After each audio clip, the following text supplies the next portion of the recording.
This is UND Football 360. We're making our way through the depth chart position by position. We're going to turn our attention to the defense. Shannon Swigert, along with former Fighting Sioux All-American Kelly Howe, national champ Matt Nelson. We are taking a look at the D-line. We're going to turn it to Kelly first. Kelly, tell us about this defensive line and the defensive line room. I think they rebuilt it the way it needs to be done. A couple of years ago, it was hit and miss. Last year, I liked the evolution that they made. I think in the preseason, I think they'll be okay. They'll be okay with that group. And I felt it played out that way, Matt. I mean, I think the D-line got a lot of guff last year that wasn't warranted, in my opinion. Or were you, 50-50 on that one? Or? Yeah, I'm 50-50. Okay. I think we had high expectations of them going into the season, and then we started out really well, and then we kind of started just having a lull there in the middle of the part of the season where, we weren't getting the pressures that we needed. We didn't quite get them stopped on third down. We're really, to be a championship team, we really need that out of our D-line. True. I think it's fair to go 50-50 on that one. Okay. Nose guard, I like what we're at there. I'm going to start with nose guard. Craig Orlando, he's the high school state champion wrestler guy. He's back. I think he's starting to evolve at the position now.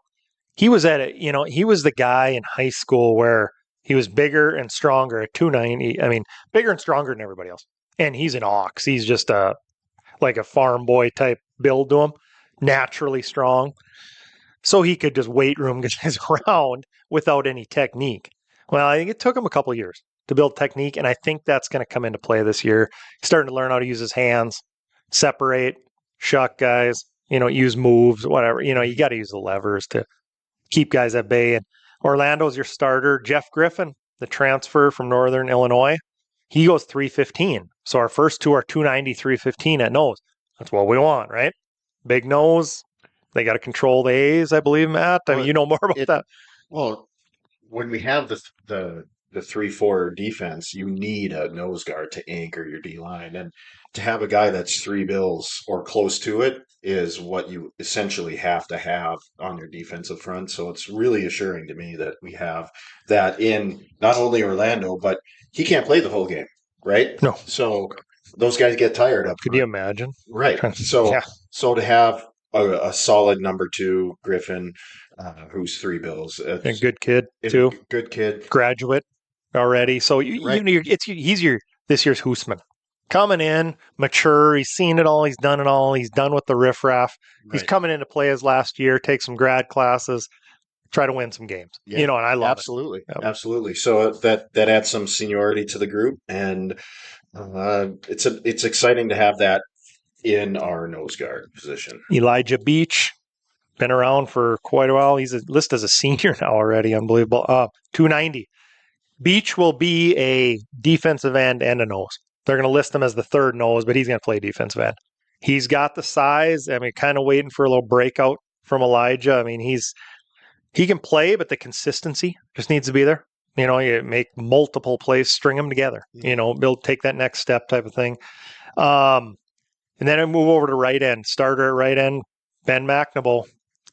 That's when I envision a transfer, from the University of Minnesota, Wisconsin, whatever you want to name it. When I envision a transfer, he's what I envision, guys.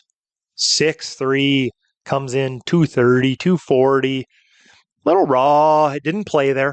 Wasn't good enough to play, but can help you down the road if he evolves. Well, he's turned into a first-team all-conference Missouri Valley defensive end. Absolutely. Ben McNaboe, he's made plays for us in the past. He's not only a great player, but he's a junior, so he still has time left this year and next year. So we have 2 years left with him, and it's exciting to see this setup in our defensive front. Finally, with our 3, we questioned it at the end of the last season. Do we need to change our defensive front? Playing in the Missouri Valley, we threw that out there, and with this setup, looking at it with our defensive guys, Ben McNaboe and Orlando so far that we've talked about, No, we don't need to change because we have the talent, size, and the guys that can make plays. I think so. And McNabb 6.5 sacks last year. We knew he was good. We didn't know, I don't know what other teams all have a defensive line, but he earned enough respect across the entire league to be named, I think it was the second team all conference at the end of the year, but first team preseason. So first team preseason defensive line in the Missouri Valley, that's pretty good. There's a lot of good defensive linemen in this league, and they're big boys and they're strong. And yeah, he's going to be, Ben's the guy that can make a play on his own. I've said it. I'll say it till I'm blue in the face. In a 3-4, it's not easy to do. Matt, the guy, you were right next to those guys. They got traffic in front of them, double teams, whatever. You don't know how the blocking scheme's going to go, but there's stuff around them, moving around. And you get one who can make his own plays without a twist, without a stunt. Just a bull rush, pass rush. Yeah, speed, boom, one speed, move, boom, right. Something. Put something together, a little combination that he likes, and beats his own guy. Now Joel Schwensfire looks like a hell of a defensive coordinator because he got off the field on third down. Wow, He called something completely different. Ben McNamara just beat his guy, right? So yeah, I'm looking for another big year out of him. Flip to the other side. The senior, the veteran, Jalen Johnson is back. He was injured coming into. He hurt the year before. Came back last year, and I didn't see the same burst. I don't know. I just didn't see it out of Jalen. I think he was. I think he got hurt early in the year though too. Might have tweaked something. That's I think why we said that we were so high on him early in the season, and then it kind of just fluttered after that. But I think he had to deal with some light lingering issues, something during the year that was slowing him down. I want to see more out of him because he was the one, remember, was it 2 years ago? He had the twitch on the defense line. He was beating guys. And we're thinking, okay, little undersized, but has the moves. Okay, you can put him out there. So he's starting at left end. Jalen Johnson, Craig Orlando, Ben McNabb across the front. I'm good there. I like it. Man, I don't know. Shannon, you good there or what? I'm good. We winning football games? Yeah, we're winning football games there. I like our twos too, and it starts with a healthy Casey Schultz. Yep, Schultz is back. He's a twitchy guy, kind of that, same school as Zekot, and he looks like Zekot, and he plays like Zekot. I mean, it's kind of weird, but they're both the same size, the muscle just straight ripped muscle, big kids. And I was down at Sam Houston the night Zeke tore his knee. I mean, he's making plays left and right, and what might have been with Zekot. He just had so much upside. But Waconia. Yeah, explosive kid out of Waconia. And then flip to the other side. Across the river from us, Jack Tyken. Go Spuds. Our guy. He's going to be fun to watch. Now, he's got your Zekot, a little bit of twitch to him. Yeah, like smart. Shannon pointing to his head. Smart kid. He likes football. He knows football. He's big. What do they got? What do we got him listed at here? Oh, boy, what did they come? Why am I not seeing it? Jack Tyken, 6'4", 245. That's all right. He can make plays, guys. He's good. So I'm liking the first 6, the first 7, I guess, when you include Beach. Those 7 are going to play. Now, you go to the left end, third listed, Jake Saltonstall, the transfer from Mexico, New Mexico. He played down there. He played a lot down there for them. He's seen the entire Mountain West Conference before. He's seen Boise. He's played against them. That'll help. But Saltonstall, 6'4", 270. I was trying to get a feel for him. I watched him practice a few times, asked some guys. Blood and guts. Just every play. I think he's that guy.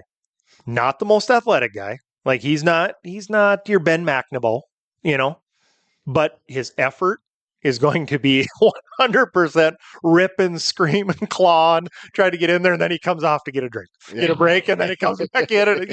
Those are the guys. You need those, right? Right. I mean, not only that, but if you go to a nickel package where you have a Ben McNabb, do you put a guy like that next to Craig Orlando as a double nose up front to get a good pass rush up the middle? And so I like this group. We have some dynamic there where seniority combined with speed and agility on the ends.